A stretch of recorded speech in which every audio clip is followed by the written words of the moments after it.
I picked up these bulbs on Amazon. They were like 40 bucks or 30 bucks or something. And I'm gonna try and retrofit them into these old sealed beam housings. Got the old bulb out. This bulb right here is plug and play. Just tested it out. It does turn on. There you go. It's on. So we're gonna see if we can fit it in there. Alright, so basically what I end up doing is I take this bulb and I will actually heat it up with a torch. So I'll just go around the bottom. You can use a heat gun if you want, but you know, I just heat up the edge, you know, do that for like a minute. Try not to melt the plastic, just enough to warm it up. And then I'll actually grab it with both hands and I'll twist the bulb and you'll break the RTV seal. Sometimes that stuff's really dry rotted, so you really gotta heat it up. And then I have that, which I'll take a razor blade and kind of scoop out the inside just to clean up that surface, and then I can stick the new bulb in. You can kind of see it's got a factory oozing of the sealant. So if I wanted to take this lens off, which I've actually done on this lens here, JB welded it back together, but you could separate this lens with the same thing using that torch to heat up the housing, you know, just enough to be careful with it because you don't want it to crack. When this thing's real hot, you can use 2 rags and push this side against this side, and you can separate the lens housing, and then you can add halos or do whatever you want to the inside of that light. But for this purpose, I'm just going to test the beam pattern and see how I like them compared to the halogens. So I'm probably just going to install the one, and then I'll do a comparison between the stock halogen and the LED R2 lights that we got here. So we'll see how they work. I actually want to take this O-ring off and install a fatter one, so it'll have a tighter seal inside there. Using this Viton O-ring kit that I got from Harbor Freight, A115, 17.12 by 262. It's just a little thicker and a little harder. That's what she said. And I got it on the bulb already, so it actually seems to fit nice and tight. That's what she said. Just like that. And in fact, it's so tight it doesn't want to fall out. That's what she said. See, it's not sitting in there all the way. I got to push it in, but I'm gonna have to still seal that up. So if you actually look inside here, you can try to line the bulb up, and also you can shine it on a wall to try to rotate it to see if the beam pattern changes, gets worse. So I like it about there. So I'm gonna install it with the wire facing down, that way we can minimize any water trying to seep inside there. Line it up with the logo and the light.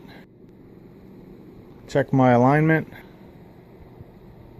So now we'll just let these things set up. I guess give them a couple hours.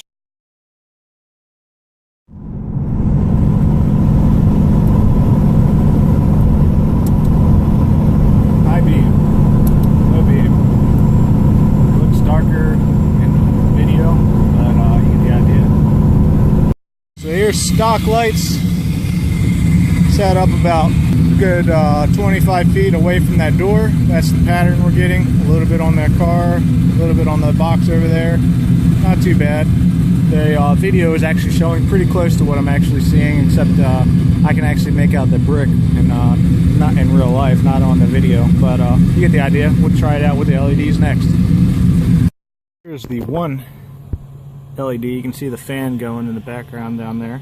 Back there. That's the unit right there. Can't see it. Okay, so here's the LED on one side, standard on the other. One all LED right there, and then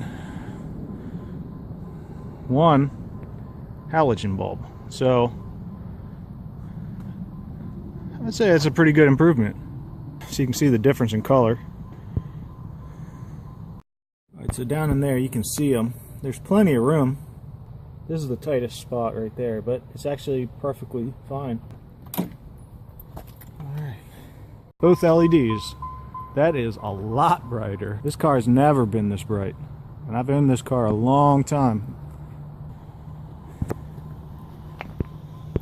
You can hear the fans running. It's really not that loud in person. So let's lift this hood. That's a lot better. Let's see what they look like with the high beams mixed in. Damn, that is a lot brighter. High beams, low beams.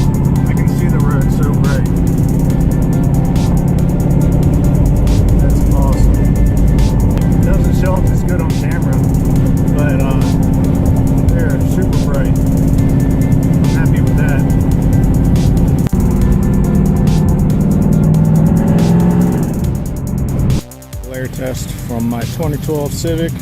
So they do glare a little bit. They definitely glare. So maybe I'll try to black out the bottoms of the lenses to try to keep that glare from popping out.